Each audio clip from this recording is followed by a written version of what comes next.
नमस्कार मित्रांनो, तुम्हाला खोंड कसा घ्यायचा, जात कुठली कशी बघून सगळं तुम्हालाही मी स्पष्ट माहिती देतो. हा खोंड म्हैसूर जातीतली टॉप क्वालिटीचा हे खोंड. काल वासरू घेतले, तर वासरात कसं असतं या नवीन वासरात या नादात की बट भोरं बघायला लागतील व्यवस्थित, बटा कुठं आहे काय कसं आहे वासरा.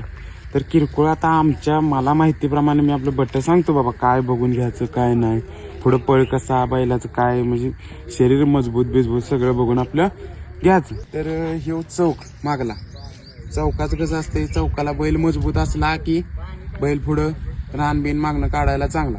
हे चौकाचं ही शिपूट आहे का नाही, ही शक्यतो एकतर खाली नसावं एकतर वर नसावं जास्त करून.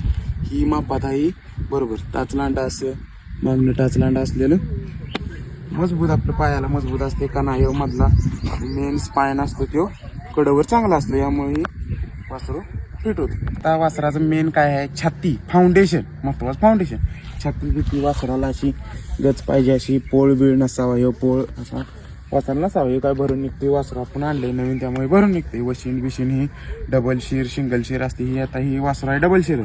त्याला वशीन बिशीन मोठं फुटणार, जसं जसं वाढल मसाला हितील तसं मोठं वशीन द्यायचं फुटणार. शरीर बिरीर अगदी कमान विमान अगदी व्यवस्थित आहे. फक्त काय आहे, ही भवरा ह्यो मधला भवरा मेन ह्यो इथं नसावा, एकतर वशीण सोड भवरा नसावा, एकतर मुतांडी भवरा नसावा. ह्या भवरा ह्याच्यात मध्ये भवरा असावा. हे बाकी गळचिपी तर गळ्या बिळ्याच्या इथं असं बहुरं बिवरं काय नसावं. गोम बीम असं काहीतरी इथं सगळं बघून घ्यायचं.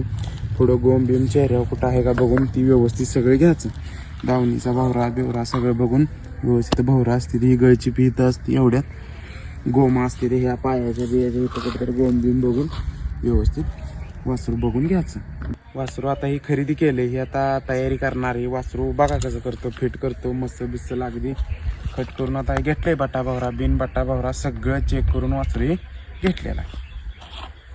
तर महत्वाचं काय आहे, पायाचं या नक्कीच ही मजबूत आहे का नाही. ह्यो भाग बारीकच असावा, मध्ये अंतर नसावले.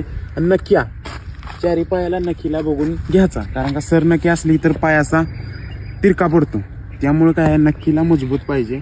मागल्या पायाला घोडं नक्की ह्या महत्वाचं. हे फाउंडेशन पायाचं, ही पायाचं फाउंडेशन ही आहे नाही, ही व्यवस्थित पाहिजे. इथं घोडं नक्की ही चालणार नाही. घेताना व्यवस्थित बघून घ्यायचं, म्हणजे पुढं आपल्याला काय पळताना काय त्रास होत नाही, काय प्रॉब्लेम होत नाही.